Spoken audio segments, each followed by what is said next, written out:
Katie Morrison looked at the screen in front of her. Her name sat at the very bottom of the list. Last place. Again. The red letters seemed to burn into her eyes as she stared at the class rankings for the Galactic Naval Academy. The Academy was a huge space station that floated in orbit around a planet called Nexus Prime. It was where the best young warriors from all across the galaxy came to train. They learned how to fight in space, how to command ships, and how to protect the worlds of the Interstellar Coalition fleet. For 300 years, different alien species had sent their children here to become officers. Humans had only joined the Coalition 20 years ago, and Katie was one of just 5 human students in her year. She sat in the back of the classroom while Commander Vexlar taught the lesson. He was tall and looked like a reptile with scales and sharp eyes. He came from a planet called Sarkon IV. Katie tried to focus on what he was saying about fleet formations, but it was hard. The other students around her had advantages she could never match. Some had 4 arms and could take notes twice as fast. Others had special brains that could remember everything they saw and heard. The students from Valaxa had perfect memory and never needed to study. "Cadet Morrison," Commander Vexlar suddenly said her name. "Tell us the weakness in the Korvath defensive screen." Katie felt her heart jump. Everyone turned to look at her. She had studied this topic last night. She knew she had read about it, but now, with all those alien eyes watching her, the answer just disappeared from her mind. "The overlapping fields make a sound that—" she started to say. "Wrong," the commander cut her off. "Cadet Zixoth, you tell us." A student made of crystal in the front row answered the question perfectly. Katie wanted to disappear into her chair. When class ended, Katie walked to the Combat Simulation Center. Maybe she could not do well on tests, but she could at least try to get better at flying. The simulation pods were lined up against the walls. They were silver chambers where students could practice flying fake starfighters against computer enemies. Her friend Brandon Cole waited outside for her. He was also human, but unlike Katie, he was doing okay at the academy. He ranked somewhere in the middle of the class, which was pretty good for a human. "Bad day again?" Brandon asked when he saw her face. "Every day is a bad day," Katie said. She opened her locker and pulled out her flight suit. "I don't understand why they let me in. Every other species here can think faster than me. They react quicker. They process more information. What chance do I have?" "You got this far," Brandon said. "That means something." Katie did not answer. She stepped into the simulation pod and closed the door. The inside changed to look like space, full of stars. She grabbed the controls of her fake fighter. A countdown started. 3 enemy ships appeared on her screen. This was a basic training exercise. She had tried this same test 40 times before. She had never beaten even the second enemy ship. The first enemy came at her from above. Katie rolled her ship and fired her weapons. She missed. She was always just a little too slow. The computer enemy was smarter than her. It dodged her shots and hit her shields with perfect aim. In 90 seconds, the simulation ended. She had lost again. 41 tries, 41 failures. She climbed out of the pod. Brandon had already left. A message appeared on her datapad. Commandant Thularon wanted to see her in his office right away. Katie's stomach felt sick as she walked through the white hallways of the academy. The walls had plaques with names of students who had died fighting for the Coalition. Would her name ever be good enough to be on a wall like that? Or was she just wasting a spot that should have gone to a better human? Commandant Thularon was a Karathi. His species looked like big insects with many eyes. It was hard to read his face, but his eyes followed Katie as she walked into his office. "Cadet Morrison." "Sit down," he said. Katie sat. "Your performance has been bad," he said directly. "You rank last in tactical theory. You are second to last in astrophysics. Your simulation scores are the worst in your entire class. Tell me why I should not kick you out." Katie felt like she could not breathe. She knew this was coming, but it still hurt to hear it said out loud. "Sir, I work harder than anyone else here. I study twice as long. I train twice as much. I am trying my best." "Trying hard is not the same as getting results, Cadet. This academy makes the best officers in the galaxy. We cannot graduate people who just try hard but fail." "I can do better, sir.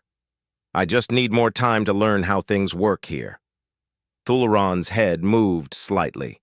"You have been here 8 months. Your classmates learned how to adapt in just a few weeks. But there is one way you might save your career here." Katie sat up straighter. "In 2 weeks, the Academy will have the annual War Games. Teams of 5 cadets compete in a big strategy simulation. It is the most important event of the year." He stopped talking for a moment. "And you must participate. It is required to graduate." "I understand, sir." "No, you do not understand, Cadet. Just participating is not enough. Your team must finish in the top 10 places, or I will kick you out of the academy. Do well enough, and you can stay. Do great, and maybe you can prove you deserve to be here." Katie felt the weight of his words. The War Games. She had watched videos of them from previous years. They were incredibly hard. Teams tested every skill a naval officer needed. Teams usually planned for months. "Sir, teams were chosen last month. Nobody picked me for their team." "Then you need to make your own team, Cadet. You can go now." Katie left the office feeling lost. Make a team in 2 weeks when everyone else had been training together for months?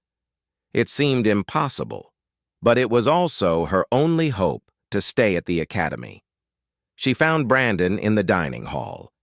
He was eating something that looked like food, but did not smell very good. When she told him what the commandant had said, he put down his fork. "That is really harsh, even for Thulron," he said. "Will you join my team?" Katie asked him directly. Brandon looked uncomfortable. "Katie, I already joined a team with Commander Hayes' tactical group. We have been practicing for 6 weeks. I cannot just leave them now." "Right. Of course," Katie said quietly. For the next 3 days, Katie asked other cadets to join her team. They all said no in different ways. Some were nice about it. Others were honest and said they did not want the worst student in the academy on their team. It would hurt their rankings. By the 5th day, Katie felt hopeless.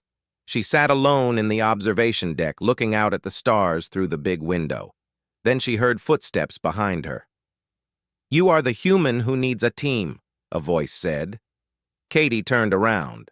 3 cadets she had never talked to before stood there. The one who spoke had blue skin with scars on it.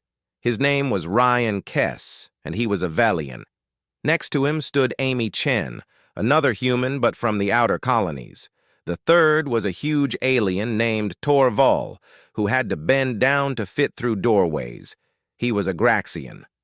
"People talk when someone is about to get kicked out," Ryan said. "We are in the same situation." "You are all ranked last too?" Katie asked. "Worse, we are problem cases," Amy said. She had a strange accent. "I hit an instructor who said mean things about humans from the colonies. Now I am on probation. Nobody wants me on their team." "I failed the mind test twice," Ryan added. "They say I take too many risks. They think I am not reliable." Torval spoke in a deep, slow voice. "I am just too stupid by their standards. I think slow, move slow. They say I am only good for basic labor." Katie looked at all 3 of them, a team made of students nobody wanted. It was not what she had hoped for, but it was better than nothing. "We need 5 people," she said. "There is one more," Amy told her. "But you need to convince him yourself." They took her to the engineering bay. A thin alien named Kevin Dax was working on a fighter's engine. His species was called Cerelian, and they were known for being good with technology. But Kevin had a reputation for breaking rules and changing equipment in ways he was not supposed to.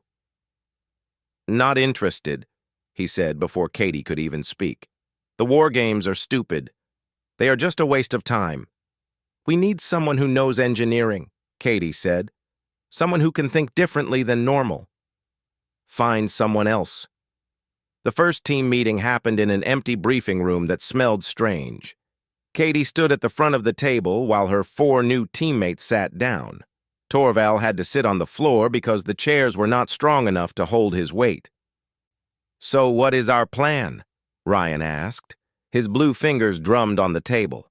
Katie pulled up the War Games information on the big screen. "The scenario changes every year. We will not know what we have to do until the game starts. But from past years, it always has space battles, managing resources, and completing missions across different areas." "Other teams spend months getting ready," Amy said.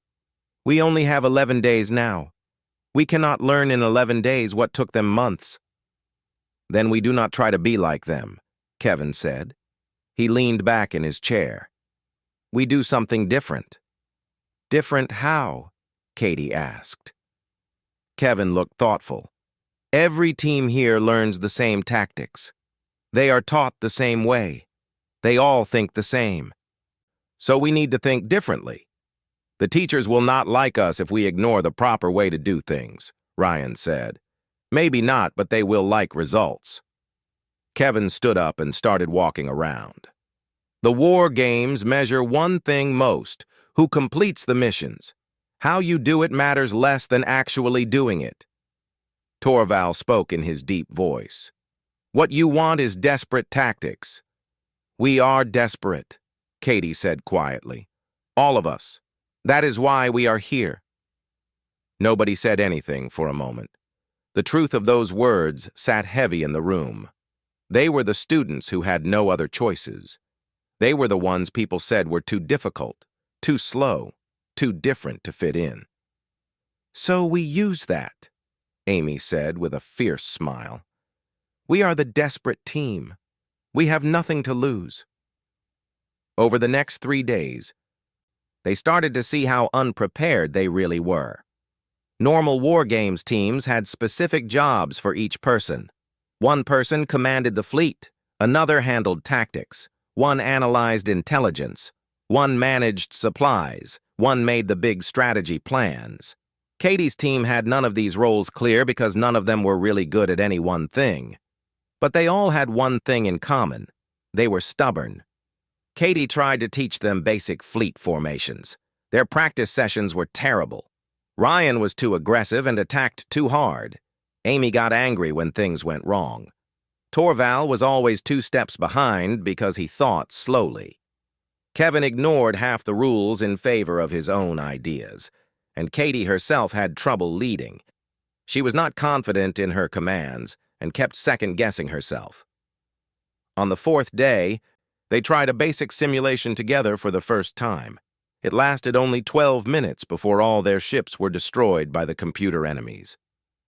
"We are worse than last place," Ryan said quietly.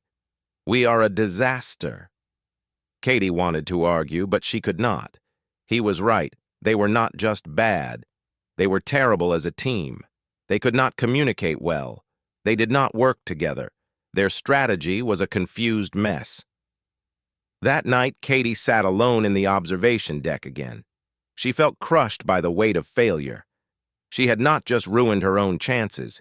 She had dragged 4 other people into her mess. Feeling sorry for yourself does not help. Katie turned to see Amy standing in the doorway. "I am just being realistic," Katie said. "No, you are giving up." Amy walked over to stand next to her at the window. "Do you know why I joined this team? Because you had no choice? Because you asked me like I was an equal." Amy's voice was hard but honest. "Not like I was a colonial. Not like I was second class. Like I belonged here just as much as anyone. That matters to me. Even if we fail? Especially if we fail. At least we fail as equals, not as people who never even tried." Amy left, and Katie stayed at the window. The stars outside gave her no answers, but slowly something became clear in her mind. They were doing this all wrong. They were trying to become like the other teams. They were trying to match them using the same methods. But Katie and her team could never outthink the species with perfect memory. They could never process information as fast as the ones with advanced brains. They could never match the natural advantages that other aliens had, so they needed to stop trying. The next morning, Katie called an emergency meeting. "We have been training the wrong way," she said. "We are trying to be something we are not." "What do you suggest?" Kevin asked. "We use what we actually are. Humans have one advantage that most species at this academy do not understand." "What is that?" Torval asked in his deep voice. "We can adapt under pressure. Earth is a death world. It has higher gravity than most planets. It has dangerous weather. It has animals that want to kill us. It has diseases and natural disasters. Humans evolved to handle constant stress. Our bodies and minds are built for crisis situations." Ryan leaned forward. "Keep talking. We cannot beat them in perfect conditions. Their species evolved on safer worlds with stable environments. They are built for efficiency and specialized thinking. But when you add chaos and pressure and unexpected problems, humans start to do better." "The war games are not chaotic," Amy pointed out. "They are very structured and organized."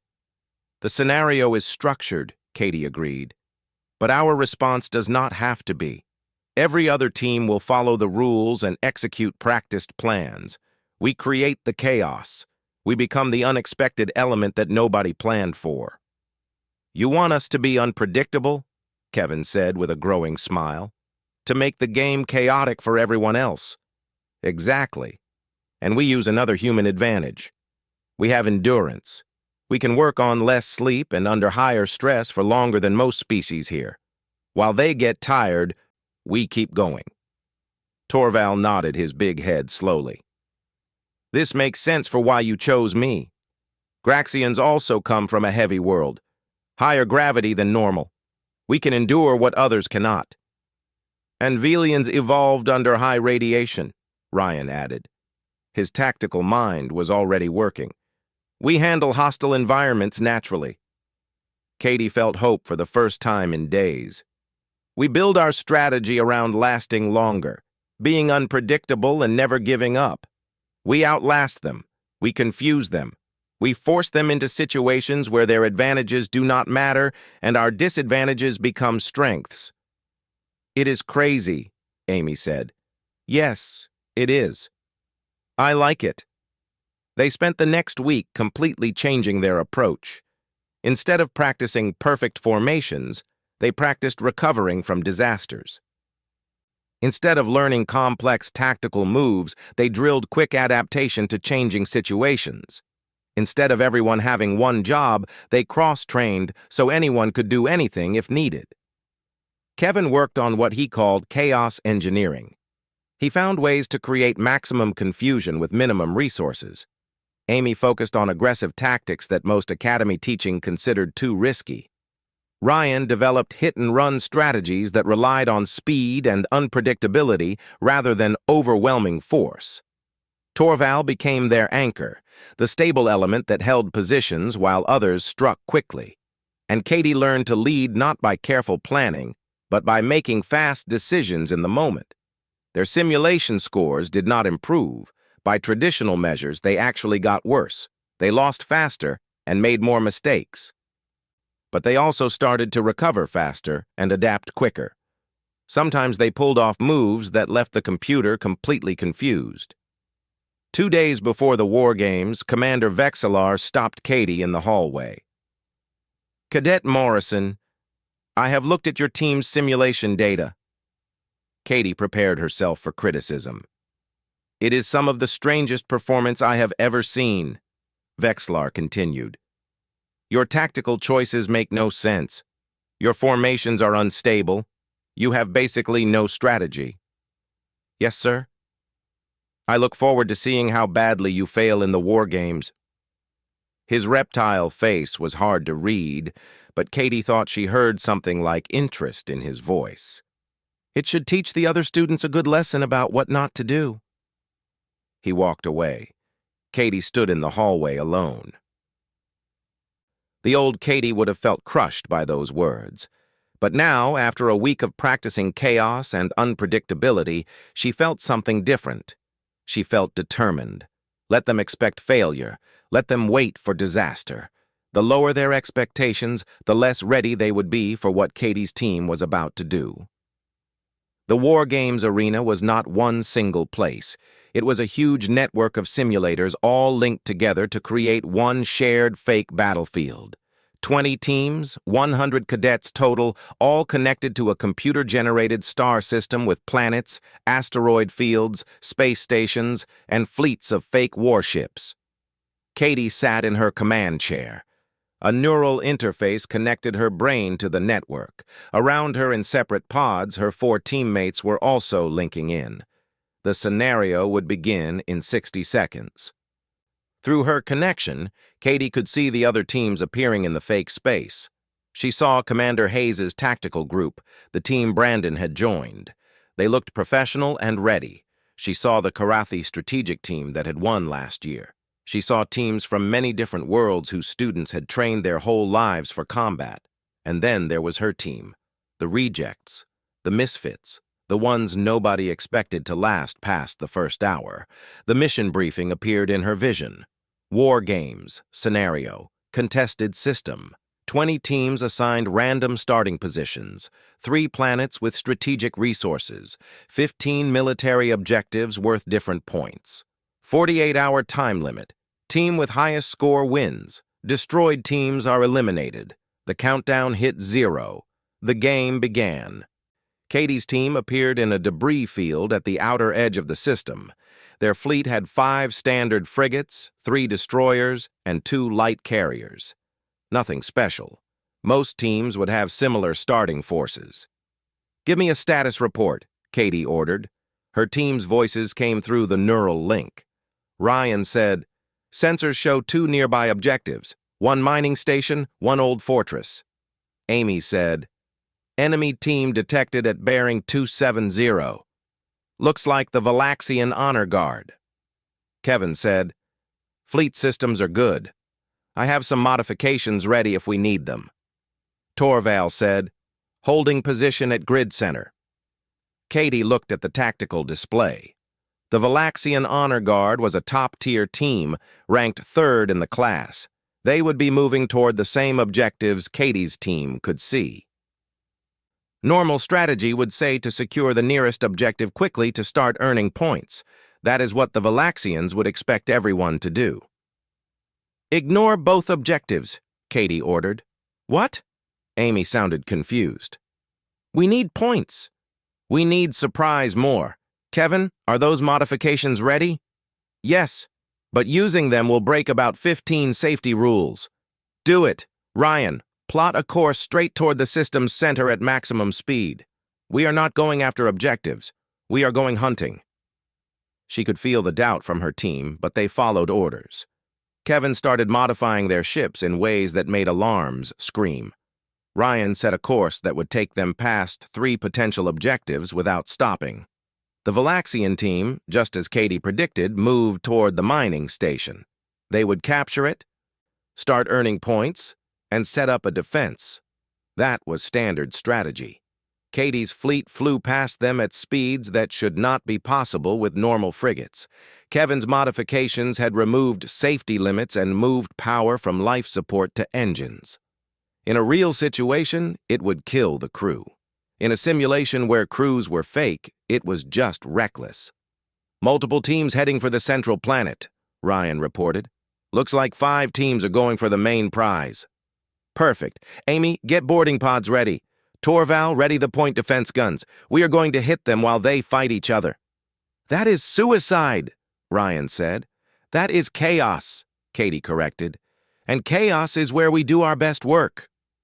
They dove into the central combat zone where 5 teams were fighting a huge battle over the system's most valuable planet. Ships were shooting at each other, fighters were swarming, missiles were flying across the combat space. It was beautiful chaos. "Kevin, turn off our identification signals, make us look like debris," Katie ordered. Their ships went dark, drifting into the battle zone like wreckage. The fighting teams were too busy with each other to notice 5 more ships joining the mess. "Now, Amy, launch boarding pods at the Karathi command carrier. They have shields up." "Not on the bottom side. They are using their ship to block fire from the Cerellian team. Kevin, can you overload our pods to punch through weak shields?" "Maybe. Probably.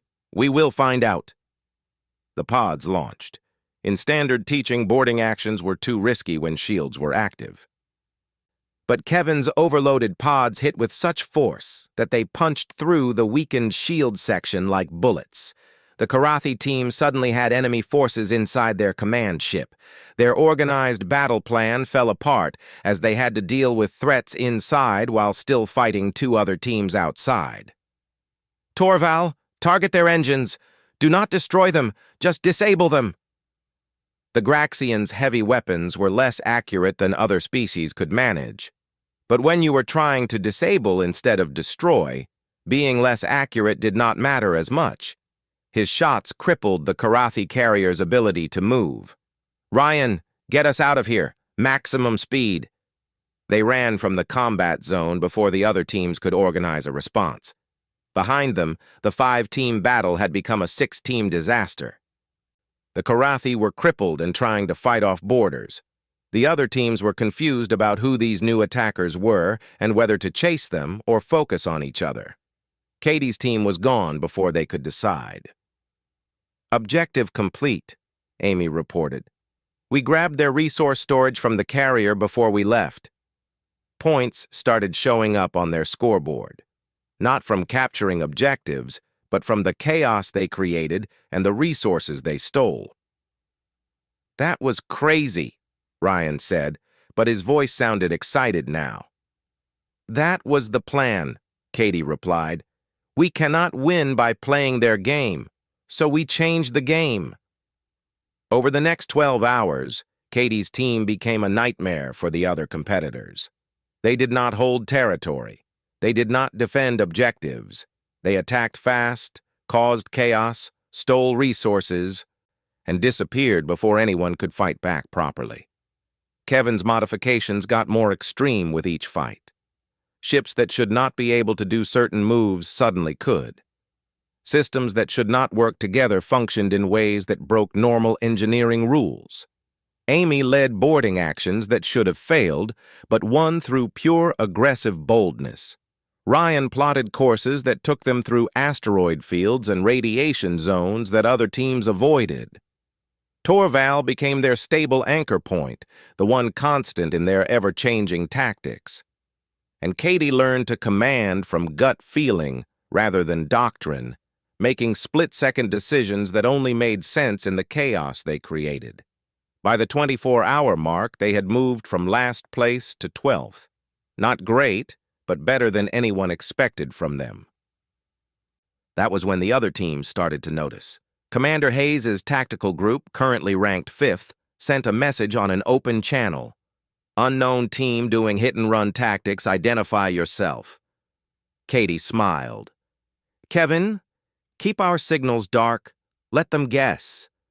They hit 3 more objectives in quick succession, each time creating more chaos than capturing resources. Other teams started to adjust, began expecting the surprise attacks. So Katie changed tactics again. "Torval, take your ship and capture the mining station at Grid 7. Hold it." "Hold it. We do not hold positions." "Now we do, because they expect us not to." While other teams rushed to counter the hit-and-run tactics they had learned to expect, Torval quietly secured and defended a minor objective that everyone had dismissed as not worth the effort. But over hours, those small points added up. Katie was learning something important. Being unpredictable was not just about being random. It was about being 2 steps ahead of what your enemy expected, even when that enemy thought they figured out your pattern. At the 36-hour mark, Katie's team was ranked 8th. They had climbed from the bottom to the top 10 through pure chaos and endurance, but they had also made enemies. The Karathi strategic team, the Valaxian Honor Guard, and Commander Hayes' tactical group had formed an unofficial alliance with one goal: Eliminate the Chaos team before the final 12 hours. Katie saw them coming. 3 teams working together, closing on her position. We cannot fight 3 teams at once, Ryan stated the obvious. No, Katie agreed. We cannot. Then what do we do? Katie looked at her tactical display, at the enemy forces coming closer, at her tired team that had been working for 36 hours straight, while other teams took rest breaks. She thought about what made humans different. The endurance, yes. The ability to adapt, definitely. But there was something else, something that evolution on a death world had burned into human nature. The ability to look at impossible odds and fight anyway. We do what they least expect, Katie said. We attack. The words hung in the air for a moment. Then her team responded, their voices tire. The 3 enemy teams closed in on Katie's position like a trap tightening. On the tactical screen, their formation was perfect. The Karathi team came from the front, the Valaxians from the left side, and Commander Hayes's group blocked escape from the right. They had Katie's team trapped in an asteroid field near the 4th planet. Normal military strategy said to give up when facing 3 enemies with no way out. Katie had stopped following normal strategy days ago. Give me fleet status, she commanded. Kevin's voice came through, tired but focused. 2 frigates are damaged, 1 destroyer is at 60% power. We are running on empty and quick repairs. Half our systems are held together by fixes that should not work. But do they work? For now, that is all we need. Amy, how many boarding pods do we have left? 4. And before you ask, no. 4 pods cannot take 3 full fleets. They can if we aim right. Ryan, I need paths to intercept all 3 enemy command ships. Intercept paths? We should be planning escape routes. They expect us to run. We give them aggression instead. Katie's plan was crazy by any measure. Instead of trying to slip past the trap, they would charge straight at it. But not to fight fleet against fleet where they were badly outnumbered. They would target the command ships specifically, create chaos in the enemy formations, and slip through the confusion. Torval, I need you to do something that goes against all your instincts. I am listening. Break away from the group. Take the damaged destroyer and run. Make it look like we are leaving you behind. You want me to be bait. I want you to be the distraction they cannot ignore.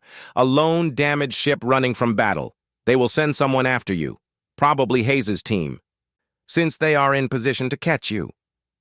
And while they chase me, you attack the other 2? Exactly. Torval made a sound that might have been laughter. It is a terrible plan. Do you have a better one? No, I will do it. The Graxian ship broke away and started limping away from the asteroid field, leaving a trail of plasma and debris. Katie held her breath. Would they fall for it? Commander Hayes's tactical group changed course and moved to intercept Torval. The trap just got weaker. Now, Katie ordered, full speed straight at the Karathi formation.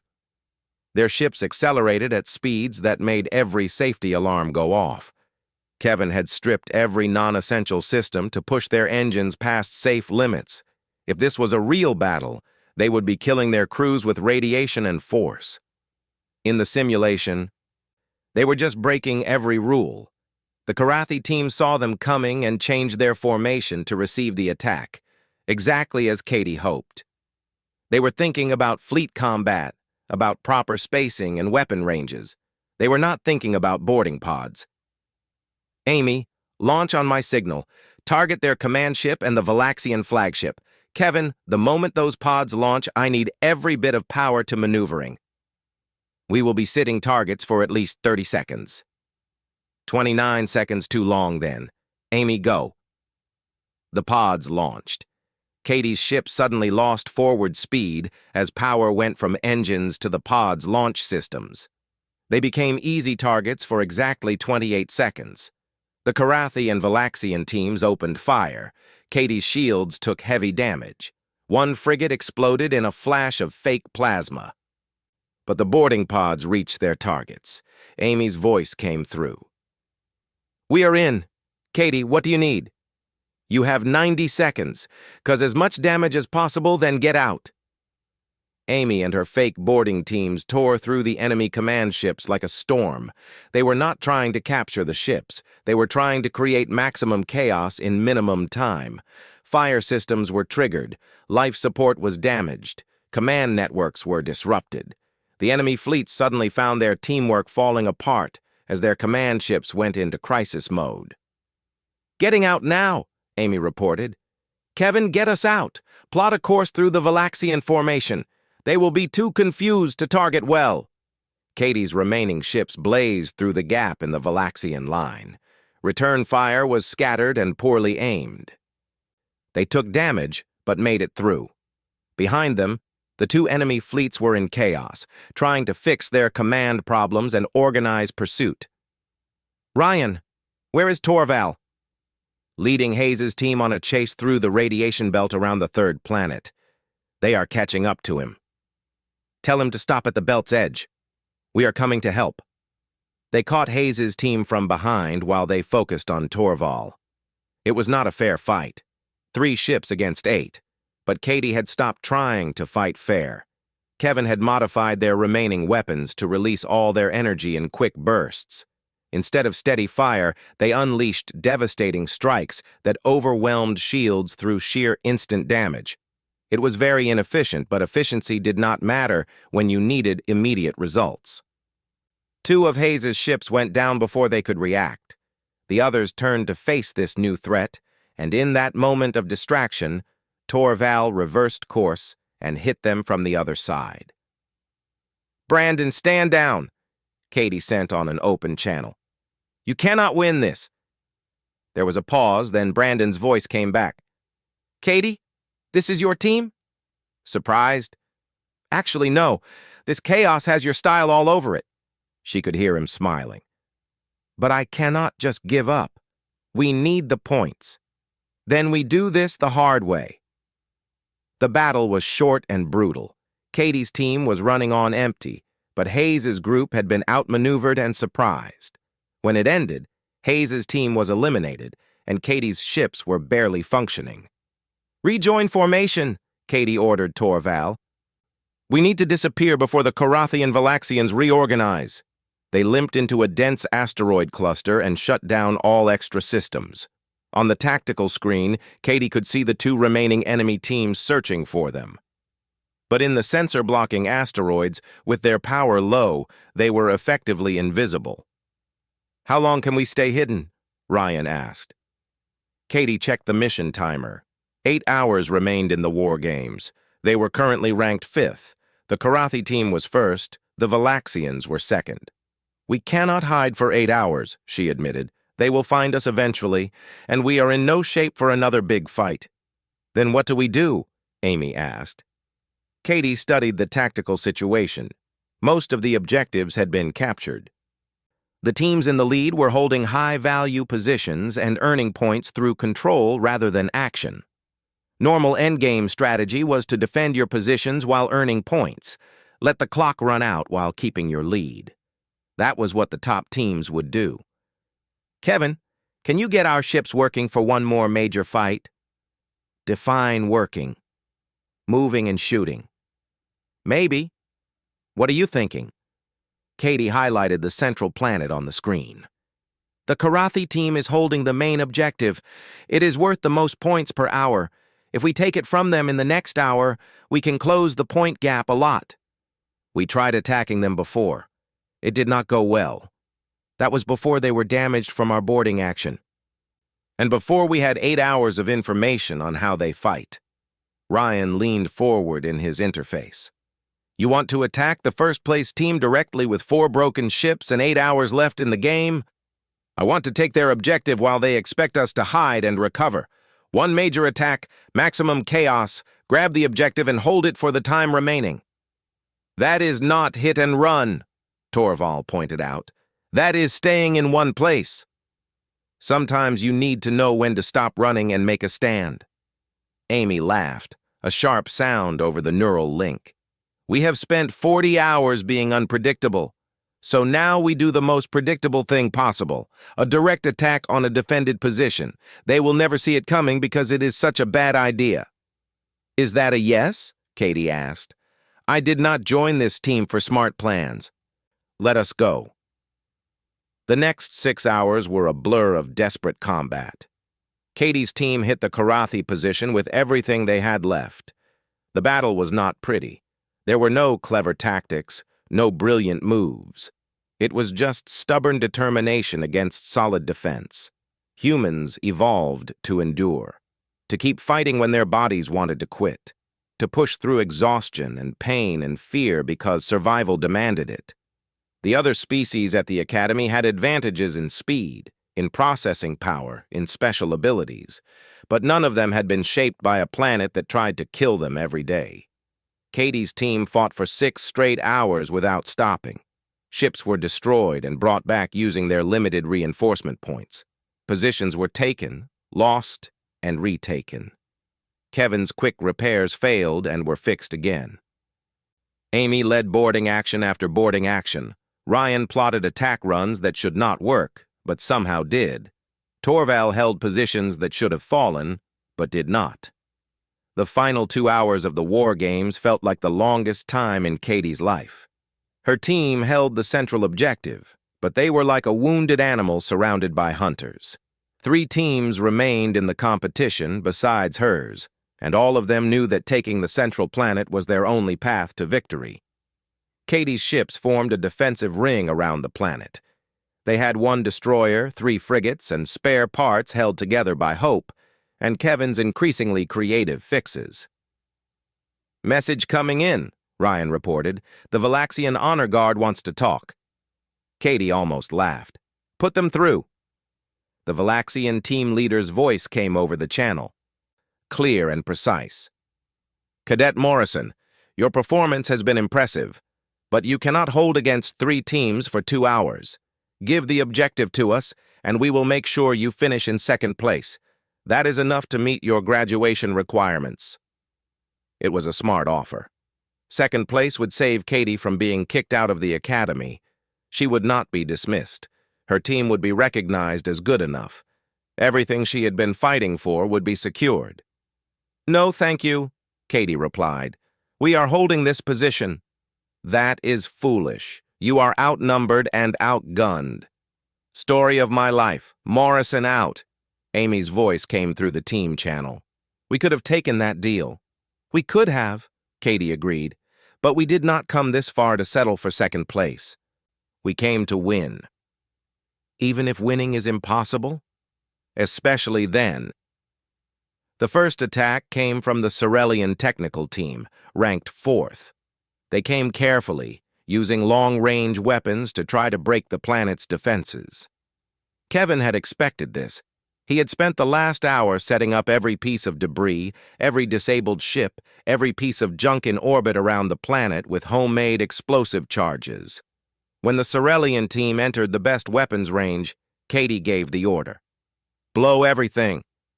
The space around the planet became a storm of flying metal and explosions. It was not enough to destroy the attacking fleet, but it broke their careful formations and forced them to scatter. Ryan, counterattack. Hit them while they are confused. It went against all defensive strategy. You did not attack when you were outnumbered on defense.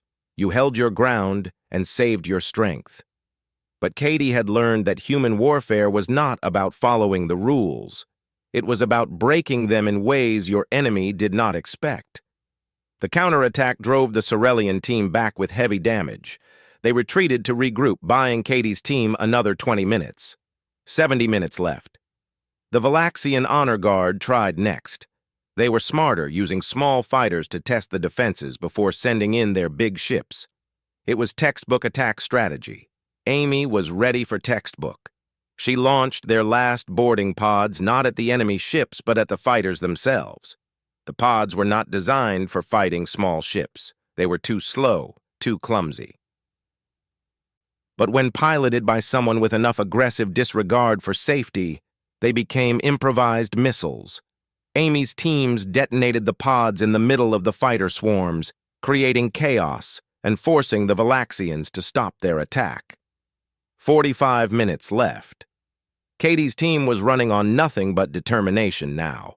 Most of them were in their 47th hour of continuous operation. By normal medical standards, they should be having severe mental problems. Their reaction times should be slow, their decisions poor. But humans did not follow normal medical standards when survival was on the line. Adrenaline, stubbornness, and sheer refusal to quit kept them going. The third team, a mixed species group ranked 6th, tried a different approach. They ignored the planet completely and began capturing every other objective in the system. If they could not take the central planet, they would try to outscore Katie's team by getting points everywhere else. It was a smart plan. Katie could either leave the planet to fight for those objectives and risk losing it, or stay and watch her point lead slowly disappear. "Torval," Katie said, "can you hold this position alone?" "For how long?" 20 minutes? The Graxian's deep voice carried dark humor. "It will be close, but yes. The rest of you, with me. We are going hunting one last time." They left Torval with the destroyer and half their defenses and took the frigates on a quick strike mission. Katie split her tiny force 3 ways, each ship targeting a different objective the enemy team was capturing. It should not have worked. 3 ships against a full team's fleet spread across multiple areas, running on failing systems and exhausted crews. But Kevin's modifications had one last trick. He had connected all their ships together, creating a shared computer that let them work together with perfect timing. When one ship fought an enemy, the others knew instantly and could adjust their own attacks to create maximum confusion. They did not try to take back the objectives. They did not even try to win the fights. They just created enough chaos and delay to prevent the enemy from scoring points quickly. It was guerrilla warfare in space, and Katie's team had been practicing it for 47 hours. 20 minutes later, they returned to the central planet. Torval had held, but his destroyer was a wreck. The enemy teams had thrown everything at him, and he had simply refused to break. "Final stretch," Katie announced. 10 minutes left. Every enemy team is out of position and low on resources. They cannot organize another attack before time runs out. We just need to hold." The last 10 minutes felt like forever. Katie watched the timer count down while scanning for any last attacks. Her crew was silent, too tired for words, just grimly holding their positions. 5 minutes.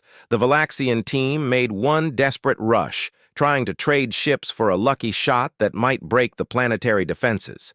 Katie's team met them with everything left, both sides taking heavy damage. 2 minutes.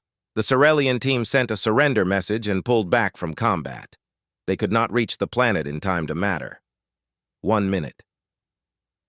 Katie's hands gripped her command chair. They were going to make it. Against every odd, every expectation, every prediction, her team of misfits and rejects was about to win the war games. 30 seconds.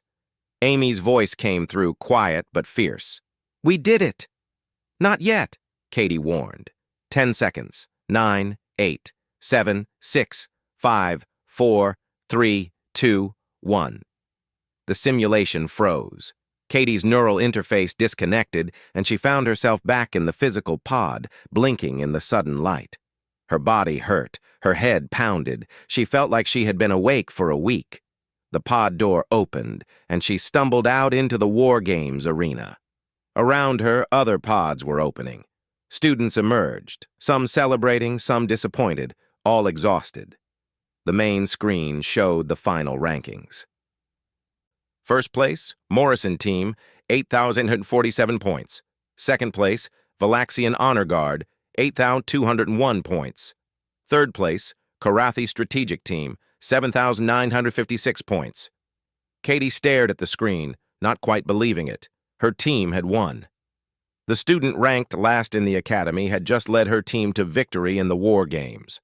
For the first time in 15 years, a team made mostly of Deathworld species had claimed first place. Her teammates found her. They looked as wrecked as she felt. Torval had to lean against the wall for support. Kevin's hands were shaking from exhaustion. Amy's eyes were red. Ryan looked like he might fall over. But they were all smiling. "We won," Ryan said simply. "We won," Katie repeated, and then suddenly she was laughing. They all were, tired, half-crazy laughter that came from relief and triumph and the pure absurdity of what they had done. Commandant Thule Ron approached, his insect features hard to read. The arena fell quiet as other students noticed him. "Cadet Morrison," he said formally, "your team's performance was highly irregular." "Yes, sir." "You broke numerous standard rules, ignored established doctrine, and executed moves that by all rights should have failed badly." "Yes, sir."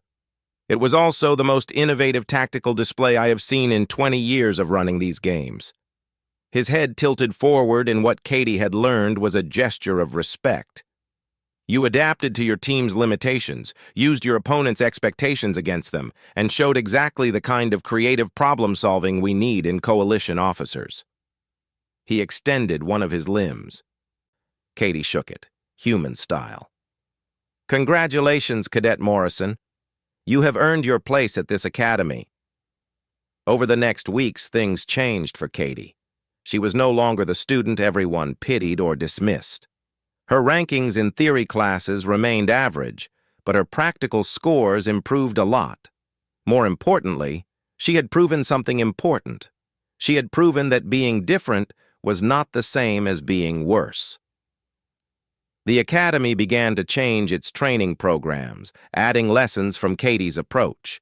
Teachers started teaching flexibility alongside doctrine, creative problem-solving alongside established tactics. The coalition military had been fighting the same way for centuries. Katie's team had shown them a different path. 3 months after the War Games, Katie stood in formation for a special ceremony. Commandant Thuleron presented her team with the Academy Excellence Medal, awarded to the War Games champions. As Katie accepted her medal, she looked out at the assembled students. She saw humans and Velians, Karathi and Graxians, Cerelians, and dozens of other species, all training together to defend the coalition. She thought about the journey that brought her here, about being last in class and feeling like she did not belong, about finding a team of fellow misfits, about learning that weaknesses could become strengths if approached the right way. Brandon found her after the ceremony. "I knew you would figure it out," he said. "Did you?" "Well, I hoped. Same thing." He smiled. "You know what the best part is? This year's incoming class has 3 times as many human applicants. They heard about the Deathworlder girl who won the War Games and decided they wanted to be like her." Katie felt strong emotion. She had not just saved her own career. She had opened doors for other humans, shown them that they belonged here too. "What about you?" she asked Brandon. "Any regrets about not joining my team?" "Are you kidding? I gotta watch you work from the other side. Best education I could have asked for. Though getting eliminated by you was embarrassing. You lasted longer than most." They stood together, watching the stars through the arena's windows. Out there was a galaxy full of different species, different worlds, different ways of thinking. Earth was just one small planet in that huge cosmos. But humans had something special. They came from a world that tried to kill them daily, that forced them to adapt or die, that shaped them into survivors. Katie Morrison had been last in her class because she tried to compete on everyone else's terms. But when she embraced what made humans different, when she stopped apologizing for being a Deathworlder and started using it as an advantage, everything changed. She was still not the best at tactics or theory. She would probably never rank first in her academic classes, but she had learned something more important than any of that. She had learned that victory did not come from being the strongest or the fastest or the smartest. Victory came from being flexible, tough, and stubborn enough to keep fighting when everyone expected you to quit. That was the Deathworlder way. and Katie Morrison intended to keep proving every single day that Deathworlders belonged among the stars. And Katie commanded through it all, her decisions coming faster and faster as exhaustion stripped away doubt and left only instinct. The Karathi team was skilled, disciplined, and experienced. But they had been trained on worlds where combat was clean, where strategy was intellectual, where war was an academic exercise. Katie's team fought like Deathworlders, dirty, desperate, and determined. At the 46-hour mark of the war games, the Karathi team finally broke. They could not match the pure, relentless pressure of opponents who simply refused to stop. The objective fell to Katie's team. "Defend positions," Katie ordered. 2 hours left. We just need to hold. They were ranked first. The Academy's worst student was leading the war games. But the game was not over yet. But determined. "Let us do it," Amy said. "For chaos," Ryan added. "For endurance," Torval rumbled. Kevin just laughed. They were exhausted. They were outgunned. They were facing 3 teams that were better trained and better equipped. But they were Deathworlders, and Deathworlders did not quit. The battle was about to begin. That evening, the 5 teammates met one last time before the games. "Tomorrow, we either prove we belong here or we go home," Katie said. "Either way, we fight like humans." "Like Deathworlders," Amy corrected with a fierce smile. Ryan raised his cup. "To chaos." "To endurance," Torval added in his deep voice. "To breaking all their rules," Kevin finished. They all drank together. They were an odd group of misfits who had somehow become a real team. Tomorrow, the Academy would see what the worst student in the class could do when she stopped trying to meet their expectations and started proving her own worth. The war games were about to begin. "There is nobody else. It is just us or nothing." Kevin pulled his head out of the engine and looked at her carefully. "You are the human who ranks last in everything. Why would I join your team?" "Because we are both at the bottom," Katie said simply. "We either climb up together or we stay down here forever." Something in her words made Kevin think. He cleaned his hands and nodded slowly. "Okay, fine. But we do things my way. No following their boring rules." "Deal." Now Katie had a team. The 5 of them stood in the engineering bay. They were an odd group brought together by nothing except that nobody else wanted them. They had 12 days until the war games started. 12 days to break a 15-year losing streak. Because, as Katie would soon learn, no team with mostly humans or other Deathworld species had won the war games in 15 years.